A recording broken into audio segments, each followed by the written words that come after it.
Today we have several speakers for you. We'll have Mayor Tim Keller speaking.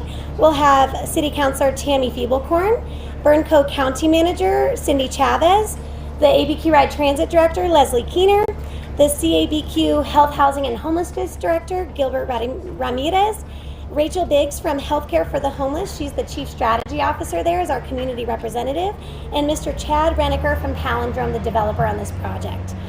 So thank you again so much for being here, and I did want to acknowledge all of the elected officials we have here today. So thank you so much, Councilor Feeblecorn, for being here. Thank you from the legislature, Marion Matthews, Kathleen Cates, County Commissioner Barbara Baca, Heather Burgums, representative from Senator Heinrich's office, David, thank you for being here, and Senator Lujan, representative. So please give an applause to all the representatives here. All right.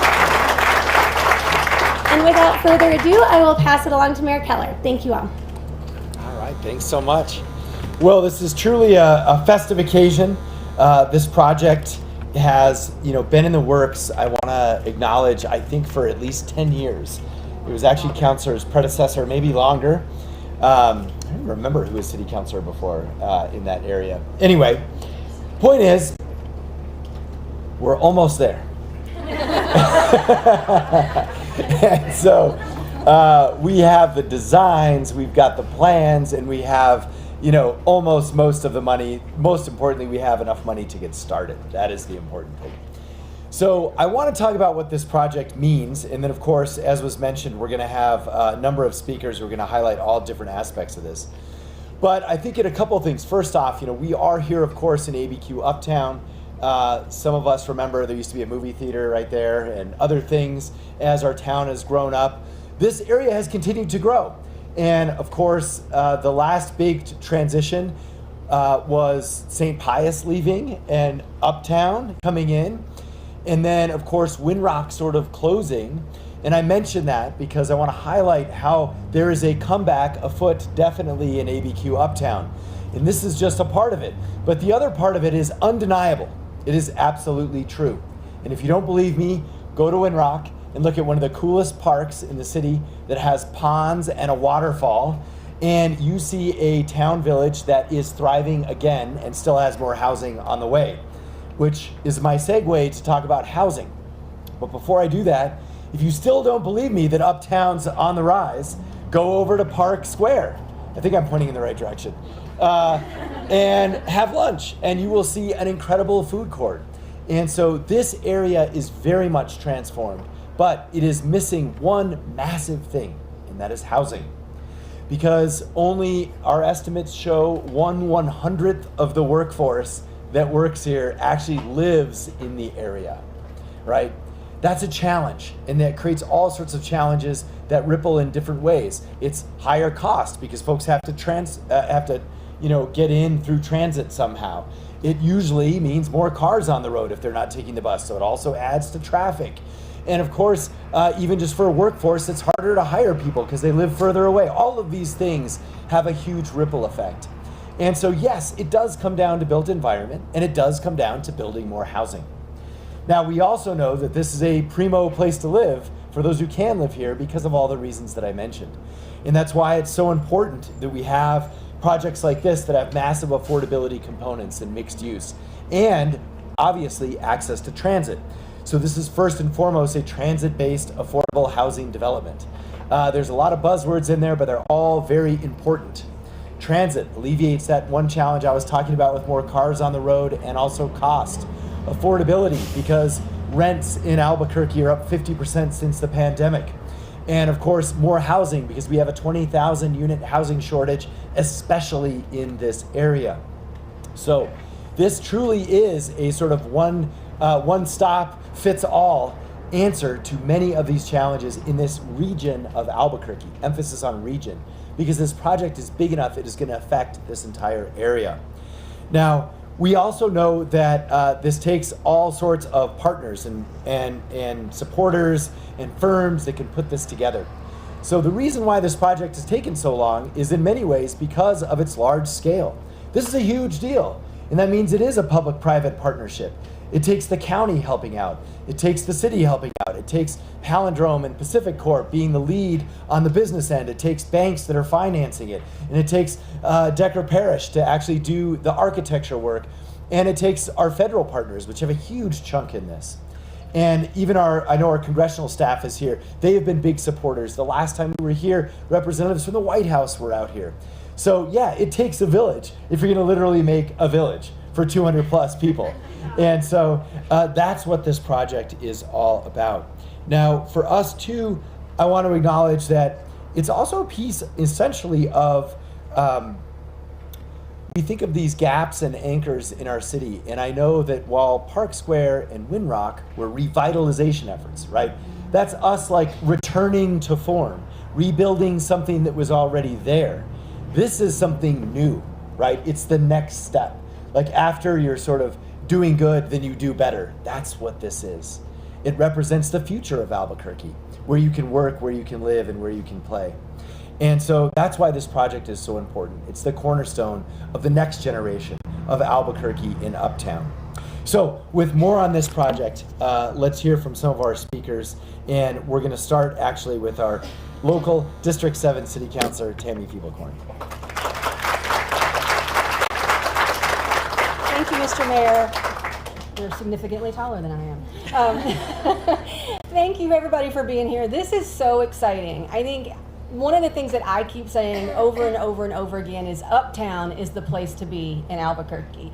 And you heard it from the mayor. We have the Park Square Food Hall. We have the new Windrock. We have ABQ Uptown. We have all of these great things to do in our city right here packed into this very small area. And we're seeing people come here in mass numbers. Records of people every single weekend at events at Windrock. They're spilling out into all the neighboring businesses and restaurants, which is very, very good news for us all. And I am so excited that this project really builds on that momentum and makes it even easier for people to hang out, live, play, work, eat, all of those things right here in the very heart of District 7. Now I want to take a minute to thank the developers of this project. I see Rebecca, because this project's been, I believe, I was told 18 years to get to where we are, which was of course long before my time, but even before the mayor's time. This has been going for a while. And I just want to point out, while this developer has been incredibly dedicated and has put in 18-ish years, that is not a normal thing to see happen. And so while I'm thrilled that this project's happening, we really need to think of ways to really increase housing supply more rapidly. And I think there's a lot of proposals that have been put out recently by the mayor, by myself, that would really help other projects not take 18 years to complete. And let's not forget, this isn't completed. We haven't even broken ground. So I just want to say, we very much appreciate the commitment from the folks that are doing this project, but we also need to do better to make more projects faster, quicker, and more affordable. So with that, I just want to also say that this project is going to be hundreds of places to live for people who can work in uptown areas. We have so many places here that are needing workers, and right now they are having to bus themselves in. I was at a meeting yesterday with a lot of the property owners around here, and they were saying, yeah, all of my employees come on the bus. Wouldn't it be great if all of your employees just walked over from this housing development? And that's the kind of infill development that is really important to the city of Albuquerque and the kind that we're going to see here. It's incredibly exciting. Again, thank you to the developers. Thank you to everybody that's had a hand in this project. I cannot wait to see it happen. Thank you.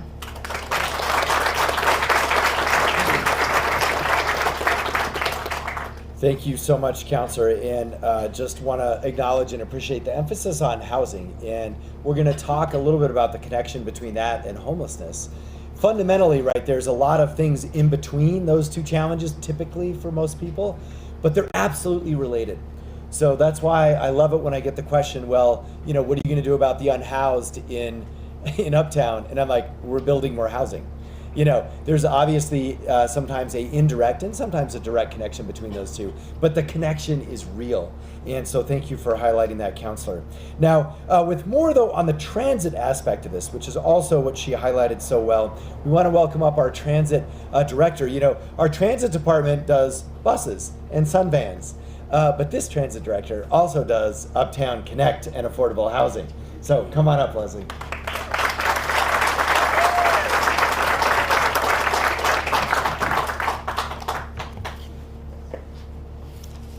Thank you, Mayor, and it's so wonderful to see everyone out here today, this morning. I hope you're able to enjoy some of the snacks and things that we have and able to get on and do the 3D immersive experience that we also have for you. It's really pretty cool to show you what this place is going to be turned into.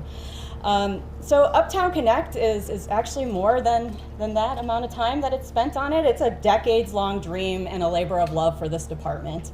In fact, when I started over 3 years ago with the department, it is one of the first presentations that I got from Mr. Lawrence Klein, and I have since seen it time and time again because he is just so passionate about making sure that this makes it into a reality. So I'm truly proud to work for this department in that respect.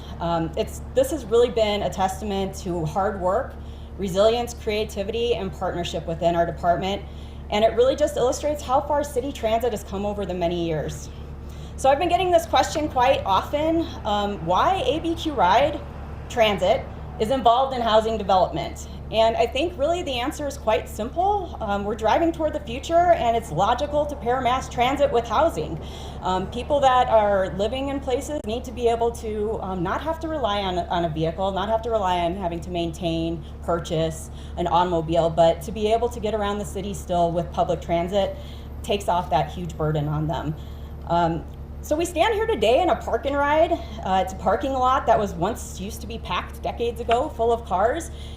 If you come here any other day other than today and this morning, which it is packed again with cars, you won't see very many cars in this parking lot. And so I think that was also one of the, the impetus for us to continue to push this project forward. There's no sense in having some, essentially vacant land here that's attached to transit when there's such a better use for it in our housing that we need to help support our homeless population and get people into houses with a lot of access. And transit patterns have really changed. So commuter routes, these park and rides, they're really not how people move around the city anymore. ABQ RIDE is taking the wheel. We're partnering with the city's Department of Health, Housing, and Homelessness. Director Gilbert Ramirez is here. He'll talk in a little bit. Palindrome, to bring transit to people's doorsteps. We're bringing transit to hundreds of people that will be living in this development, as well as visitors enjoying micro restaurants, retail, and office space. It truly will be a place that people can live, work, and play. And this is a first of its kind project for the transit department. We have not dabbled in pairing housing with transit at all, so we're truly excited to be visionary and forward thinking here. And it really does dovetail seamlessly with our city's vision of housing now and affordable Albuquerque. It will be really the only affordable housing in this area, and hopefully there'll be more of that to come in the future that will really model what we're doing here. So this project means more connected Albuquerque. If you live at Uptown Connect, the whole city is essentially at your fingertips.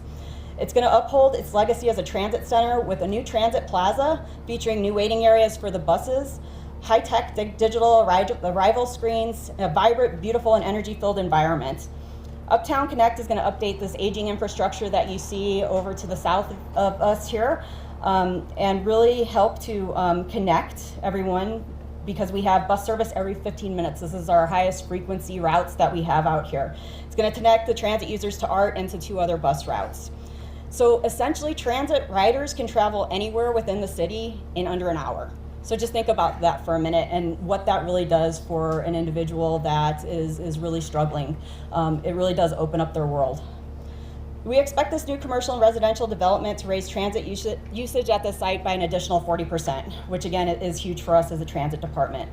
The other benefits that we're going to see, more activity around here. You can see there's not a whole lot going on at the moment. Like I said, it's sort of just a dead parking lot, except a few buses coming in here and there and people boarding them, but also more security, more visibility in the area, and it's going to help create a safer, more pleasant environment for people and pedestrians, cyclists, and our transit riders. So our dream for this development is that access to convenient and free, again, we are zero fares, so free transit and frequent transportation will open up possibilities for individuals. It really creates the opportunity for upward mobility and opens up and provides access to individuals. Uptown Connect is going to be a treasure for the transit community in Albuquerque at large, and we hope it kickstarts other property owners to consider housing and creates a model for other transit departments to explore. So I know we talked about how long this project has actually been in the works, and I will say that the project's lifeline goes much further back than what we had just discussed. It actually goes back almost 27 years. That has been a dream, and that's when we first purchased this land here with federal funds in 1999. During that time, there was a provision with the city that the city would enter into an agreement with private sector developers to create a transit-oriented development compatible with alternative transportation uses that adds vitality to the area of Uptown. So we're fast on track here now, and the wheels of this project are really moving behind the scenes. Dozens of transit's employees have worked tirelessly on this project over the last few years, even back to 1999. So I really want to just extend some thanks to them. It's really taken a lot, including feasibility studies, RFPs, council recommendations, to development partnerships, our RAISE grant applications, even went through COVID, which it was paused for quite some time. So it has really just hit wall after wall after wall, and this department has continued to just knock those through and continues to push forward with this project. I want to just really mention, I know I mentioned Lawrence Klein here at the beginning. I want to talk about him one more time. He's worked on this project for 13 years. This is really close to his heart. You'll hear him talk about the passion he has for this. And he also has Mary Lou Melendez now helping him alongside to push this project forward. And I want to recognize Carrie Barkhurst. She's here. She now works for the county, but she was an integral part of us securing the RAISE grant. So thank you all for your continued just perseverance in pushing this project forward and not giving up on it, because there were many times that this project has looked like it was hitting a dead end. So thank you about that. Lawrence really, you hear him talk about it, and it's very important to him because he talks about his vision of just thinking about a young adult, someone who's living on the West Mesa, who can now afford a place closer to his job at Coronado Center with again, zero fares means of getting across the city for night classes and even to CNM or events downtown. No need for a car, no need for that additional funding to be able to make that happen. Again, it really does open up a lot of doors for individuals. So we're really excited to get to see future tenants put their key into a door they can call their own, and that's what it's all about. So right now where we're at here, we've got the architectural design that's at 60% complete. Again, you can see that. Yeah, that's a big one, right? You'll be able to see that and put the headsets on and get into the virtual reality world and see what it's actually going to look like while you stand in this parking lot. And that's really all of the building structures are mapped out. Just superficial details are missing at this point, but they're working very diligently on that at the moment.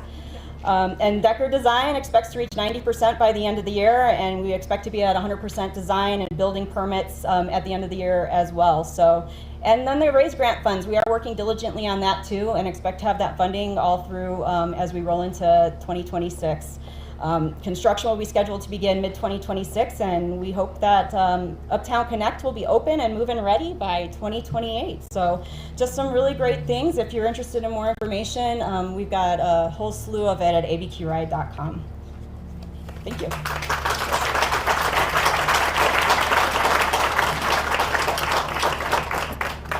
Thanks so much, Leslie, and we're so grateful to have you at the Transit Department. And also leading us on this project. What I want to do now is just a couple of public service announcements. There is virtual reality, so everyone's like talking about that word. It's here. So you can put on the headsets over there and like look around the building and all that kind of stuff. So make sure and check that out if you haven't. And also, before I introduce our next speaker, I'm going to hand over the MC baton to our CAO, Samantha Single. The State Fair Commission is meeting and voting on a land acquisition, and I'm a vote, so I need to run over there and do that. But our next speaker represents, of course, in many ways are just partners side by side on this project from day one. And as we heard, even swapping staff. And so Bernalillo County has been tremendous on this. I wish the swap went the other way, but we'll work on that. But we're fortunate to be joined by our county manager. I know we introduced our county commissioner, Baca, who's also here, but county manager Cindy Chavez is here. Cindy, please come on up.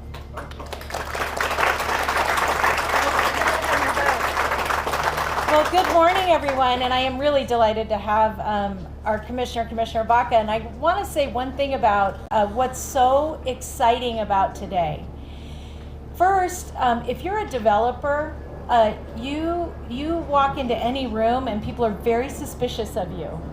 And it's true, right? They're like, well, what are you doing? And what do you want to do to our community? But let me just remind everyone here that unless we invest in our communities, cities can die. And those investments make all the difference in the world. So I do want to say to the developers, your tenacity and your leadership has been incredible. The second thing I want to talk about is transportation and housing together. When you think about it, and I don't know how many of you grew up in communities where you used public transit or you had no transit, used your bike and you walked. But I want you to think about the fact that the more we can connect people to each other and to services, the healthier and more vibrant community we have. Can a kid get to their college class? Can I get to work? Can I get to my doctor's appointment? Can I go grocery shopping? And if you think about it, some of the biggest opportunities that we get in life require us sometimes to move from a community that we're safe and comfortable in into a new place. And Uptown Connect, from my perspective, is one of those expressions of that new place where people can live, work, play, learn, and worship. Why BurnCo? And our theme under our fearless leader has been BurnCo Builds Communities, and why we are so excited to partner with the city of Albuquerque is we know that through this partnership, we're going to continue to improve the livability and the desire for people who are here to stay and for people we're trying to attract to come. So I want to say to the city in particular and to the transit folks, thank you. But to the city in particular and to Sam, who I'm going to invite up because she's our new MC, just what an honor it is to partner with people who care so deeply about those that we serve. So thank you, and the county's just excited to be a part of this. Looking forward to collecting on the rest of that money because it will not be another 18 years. Absolutely not. Thank you.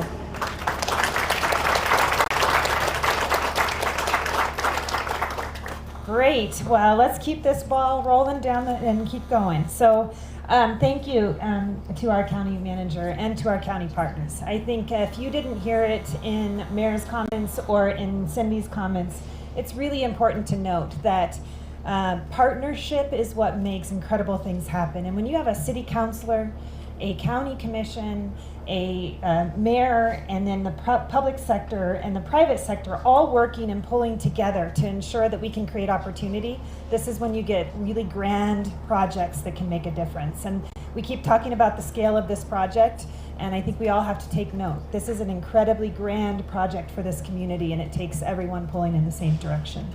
So with that in mind, I'd like to introduce Gilbert Ramirez from our Health, Housing, and Homelessness department. This is Gilbert represents exactly why the city is committed and focused on connecting what we talk about in our community far too often around the challenges we have with homelessness and housing, and how we can think about these solutions that make a difference and truly transform a community. So welcome, Gilbert Ramirez.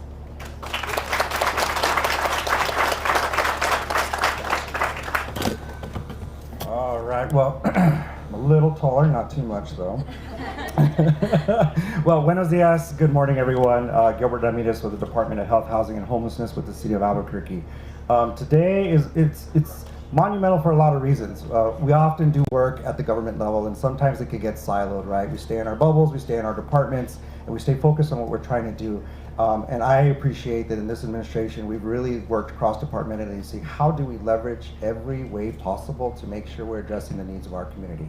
The reason this is so important, not only for our department, but our community, is that our investment from our department to this project is roughly just under, or right around, or over $10 million. But that $10 million is going to secure the fact that environments like this allow affordability units for folks who make less or at 80% average median income, right? So that means, and I just had a little weekender trip to another city, which I won't mention because I love ours. But while I was there, you look at what's thriving, what kind of housing, what kind of access to employment do they have there. And I grew up here. I raised my daughters, I think, at Uptown when they had the splash park. Like, there were a lot of things that are important here for us to visit and be in. But the other thing is, will I ever have access to that as an average person making an average income in our city? Would I be able to live in that space? Our investment is going to guarantee that 203 units of the approximately 340-ish or 342-ish will be affordable. And that's a combination of studios, 1 bedrooms, 2 bedrooms, 3 bedrooms, right? So that means families and individuals. Now, I've always said this because we mentioned the word unhoused or homelessness a lot. But one of the biggest strategies for diversion, which means people don't enter into that, is we have enough affordable stock. Our goal is to continue to build that stock within our community, all over the community. And I appreciate, and I just want to say my gratitude to Council Fiedelkorn. You've been a champion for upstream approaches to making sure that things like this are being built. We don't always receive that in certain areas, right? But our goal is to make sure affordable housing is everywhere throughout the city. And we have to continue to invest in that. So again, our department's contribution to this is to be able to make sure folks don't enter into housing, homelessness or unhousedness situations. If we have enough stock, that is the true solution. You know, everyone says, is there a silver bullet to solving this issue? No, but we know nationally, the main preventionary tool is making sure you have enough affordable stock. And if we can do that, we will prevent folks entering into that system. And then those who need a hand up to get into affordable housing, we will have it available when they're ready, when they're in a position and when they have the income and the skills and ability to be able to live somewhere that's affordable. And an area or development like this should not be off limits. It should be accessible for all throughout all multi-income level families. And our department continues to champion that and make sure that our investment is going to make sure a portion of the units here stay affordable for the families that need it and make this really a mixed use for families in our community that serves everyone. So again, my appreciation to developers. I am well aware of what it takes to get something going. I was trying to think how old and where was I 27 years ago? And I can tell you I definitely was not thinking about this development, what was happening here. But I appreciate the folks that had a vision, because it does take a lot. It takes partnership, it takes dedication, it takes a private-public partnership, and this is a prime example of that, to be able to bring something like this to life. And I am very humbled to be in a position where 27 years later, we are contributing a huge portion to be able to make sure that that funding field is there. And more importantly, for me, it's attached to units that will be affordable for our community, because that is the goal and mission of our department. So again, my gratitude, my congratulations. This is one step closer. And as my mother always used to say, querer es poder, which means to want is to do. And so here we are. Thank you.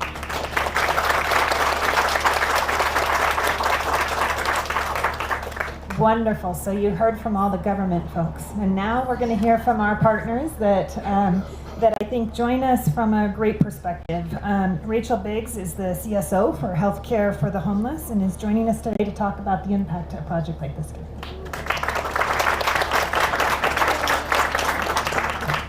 Thank you so much. It's an honor to be here, and I just want to start by saying how nice it is to get an invite from the Transit Department to talk about the impact of housing and homelessness. The Transit Department has really been a great partner to Albuquerque Healthcare for the Homeless, and we were so fortunate to work in coalition to support Zero Fares and free transit in Albuquerque as a key step in addressing our homelessness crisis here. It's also really exciting to be talking about a solution and not talking so much about the challenges. We know what the challenges are. We know our housing crisis is accelerating at an alarming speed. Over the past 7 years, rents in New Mexico have risen 60%. Homelessness has risen 87%, both more than double the national averages. And here in Albuquerque, homelessness has doubled in just the past 2 years, driven by our rising housing costs. The truth is simple. We all need a safe place to live. Our communities thrive when everyone is housed, but today too many of us are struggling to afford even the most basic necessity, which is a home. Homelessness will only be solved when we ensure access to housing that people can actually afford. And that's why today's milestone matters. We're celebrating a solution, housing that is safe, beautiful, and affordable, and housing that benefits not only those who will live here, but our entire community. When we come together to create affordable housing for those who need it most, the benefits ripple outwards. When our community comes together to provide affordable housing for a population that needs it, we see other positive, often unforeseen benefits that are for a much wider range of people in our community. This development is tied to an essential system of zero fares public transit and creates opportunities for everyone, not just the targeted group here in this local area. More people will be able to live closer to their work, live closer to transit that allows them to get to work, school, healthcare appointments, and without the added stress of figuring out how they will pay for their transportation. At Healthcare for the Homeless, we see how many people in Albuquerque are stretched thin and how critical transit access and affordable housing are to stability and health. When we talk to our clients, the two top needs our clients have are housing, followed very closely by transit. And that's why we're so excited about this unique opportunity to pair transit and affordable housing and expand our impact in the community. Zero fares has already given residents one less thing to worry about. Transit-dependent residents, seniors, families, our essential workers, people with disabilities who are directly benefiting from transit are already feeling this impact. And now this next development and expansion of the transit infrastructure expands that link between affordable housing and accessible transit. And that ensures a deeper, broader impact on our economy and our quality of life for everyone that calls Albuquerque home. And this is what happens when we come together to target support where it's needed most. When we create the conditions for those left behind to fully participate, everyone in the community benefits. So let's be clear, affordable housing is the single biggest barrier to ending homelessness in Albuquerque. And we solve homelessness when we provide housing that people can access and afford. And today, thanks to leadership and commitment from so many community members, partners, our elected officials that are leading the way and making sure that we have the resources and the systems in place to develop real progress towards the solution of providing housing in abundance for everyone in our community. And we thank everyone that's been a part of this and look forward to seeing this come to fruition. Thank you.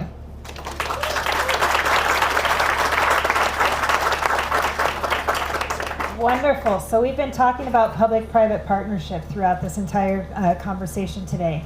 And we've heard about the public investments that have been made and commitment. When I joined the Mayor Keller's administration about 2 years ago, it might be maybe 2 years next week, actually. And one of the very first areas of focus that we obviously spoke to is the need for housing. And then I started listening and really digging in, and what I began to understand was this community right here in this area, Uptown. I had businesses and multiple people coming to me to say, we have to figure out the housing issues that are related right here. The quality of life is incredible right here in this community in Uptown. How do we make sure people have the opportunity to be part of that? I had the next opportunity to talk to developers around what does it mean to build housing in Albuquerque and what are our challenges. And I have to tell you, developers have incredible resilience and incredible stamina. But what I also saw in this discussion early on was an incredible commitment to this community coming from Palindrome and their principals. And so I'm really pleased to introduce our private partner in this, Chad Reniker, and the CEO of Palindrome, and their stamina and their resilience and their commitment to this project has been really incredible demonstration of commitment to community. So please welcome Chad Reniker.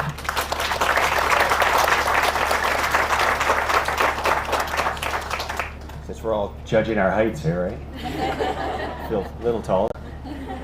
Wow, I'm really charged up. That was.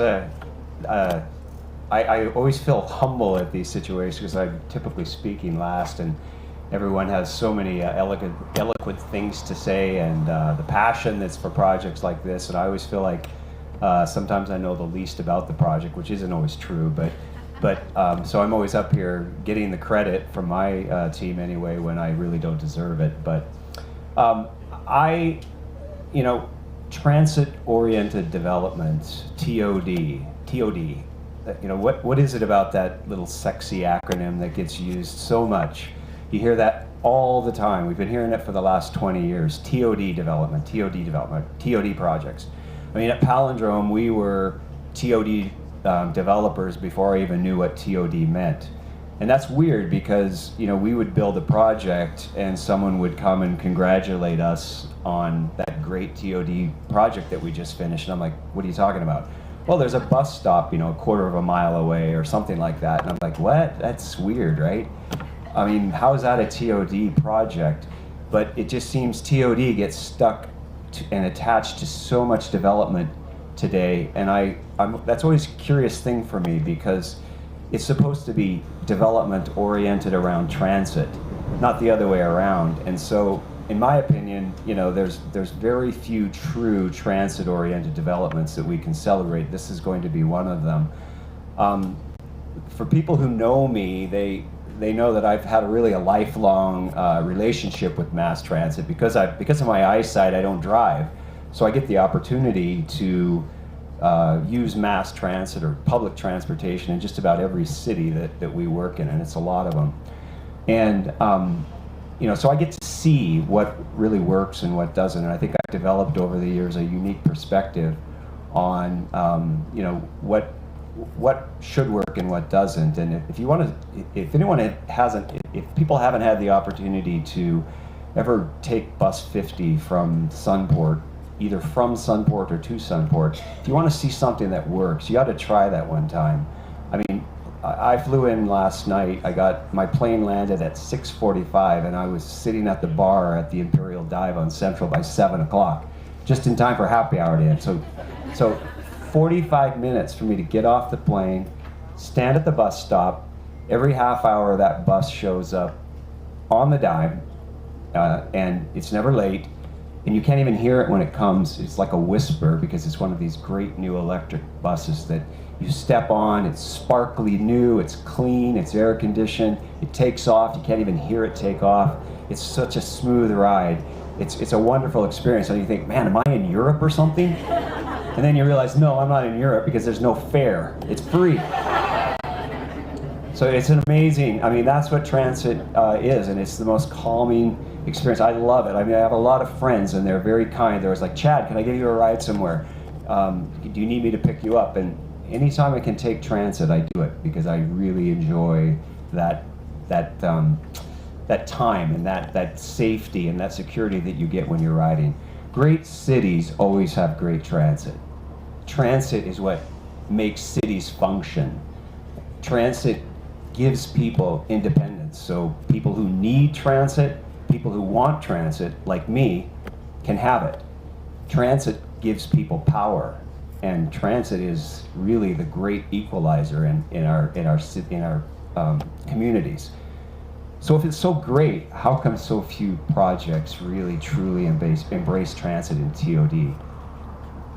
Even this project, when we started years ago with our conceptual designs, we fell into that same trap. We started designing, well, how is this going to work? We're going to have buses coming in here. We're going to have customers. We're going to have you know, businesses, and we fell into the trap of hiding the transit.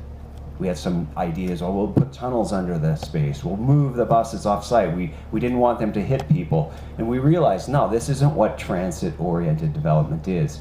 It has to be integrated. We have to celebrate the transit for people who don't typically use it. And I remember one of our earliest meetings on what was our vision statement for this project going to be. And we came up with this crazy idea that this would become the #1 entertainment district, or #1 entertainment destination in Albuquerque. Because we knew that for a development like this to succeed, you can't just rely on transit riders. This has to be a place that everybody wants to come to. And we have to provide very exciting elements to this development so that people come here that aren't transit riders. Those have to be our primary customers. So that's what we've developed here, and I'm very proud of it. When I lay in bed at night, because I do a lot, and think about Uptown Connect, you know, I dream about busloads of thirsty passengers streaming off the bus, coming into our tap room, enjoying pints of Ghost Train IPA. I think about, you know, the resident that's living in one of our affordable housing units, meeting her friend who's living in one of our market rate units at Uptown Connect, and they're meeting a third friend who rode the bus in from the Northeast Heights, and they're all with their dogs. Their dogs are having the time of their life in the Uptown Pup dog park that will be part of this project, and they're all enjoying a pint of Ghost Train IPA. And then I also think about lawyers, attorneys who are working, or they're at the end of the day, $1,000 an hour attorneys that are working in one of the office towers here in Uptown, and they're meeting at Uptown Connect to have a drink after work, and they're all enjoying a pint of Ghost Train IPA right before they hop on transit to head home to their families where they live out in surrounding neighborhoods. And then I also think about those parents who have kids, and they make the decision on Friday night or Saturday afternoon to come down to Uptown Connect because there's live music and they can watch their kids play in the splash pad, and they can drink Ghost Train IPA, and they can drink several because they took transit here and they're taking transit home. All of those things, that's transit-oriented development, and that's what we're going to do here. I thank everyone who's working so hard on this project to make those dreams become a reality. And I can't wait for us all to get back here together when we're here to celebrate the completion of this project. We cut that big red ribbon, and yes, you got it, we're all enjoying a pint of Ghost Train IPA. Thank you, everyone. I think it's Madeline. Thank you, Chad. I think my big contribution, I hope that I can lobby for the Uptown Dog Park.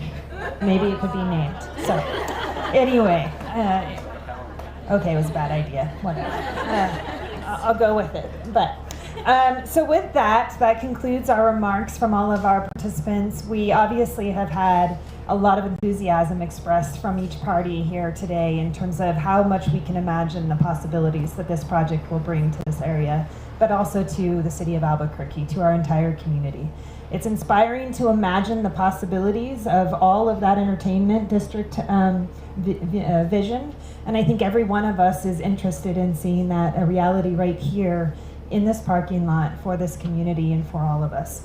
So we have obviously an opportunity for a couple of folks. If you have questions from the media, we have folks can stay and answer your questions. I think folks are available for interviews as well. I think you can only imagine the amount of enthusiasm that can come through in those interviews. We have an incredible celebration plan, so don't forget you have VR opportunities to see what the experience will actually look, feel, and be. We have refreshments. My understanding is that we also have the opportunity for a photographer if you'd like your photos taken with the Uptown Connect theme, and we can ensure that folks get those as well. So thank you everyone for joining us today, for being committed to this project. I hope you will join in sharing the vision that we have, which is a transformation for our community right here, and join us as a partner, because I think there's a lot of opportunity when you listen to what Chad's laid out for us to think about the housing opportunity we have, the transit opportunity we have, and the opportunity to live, work, and play in a new place. So thank you. If there's questions, I think Matt is going to join us to manage for any questions you all may have.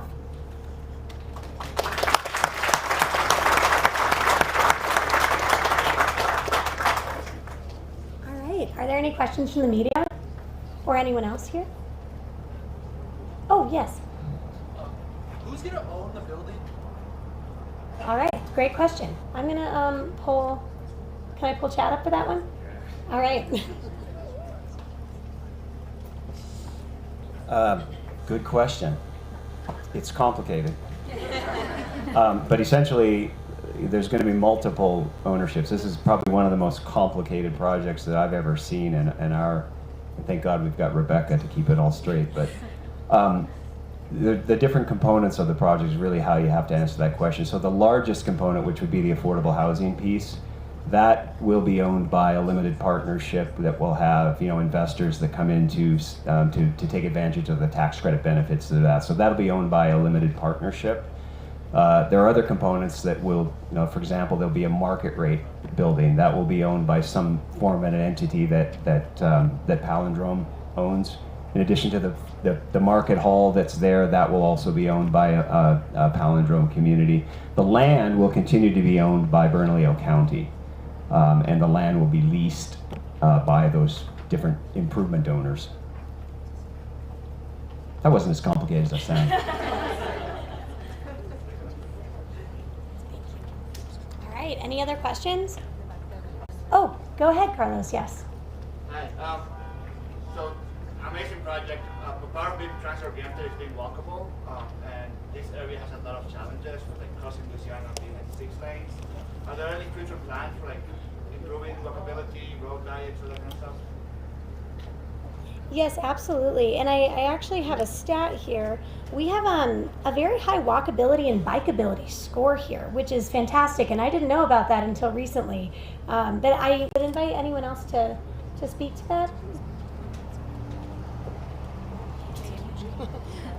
Thanks. So, Carlos, just so you know, we just finished a road project at Indian School in Louisiana that really did improve pedestrian safety. We took out that awkward turn lane that made people kind of hop over multiple safe areas to get across. So that is really a huge improvement for pedestrians in the area. There are plans for a crosswalk down by the Target.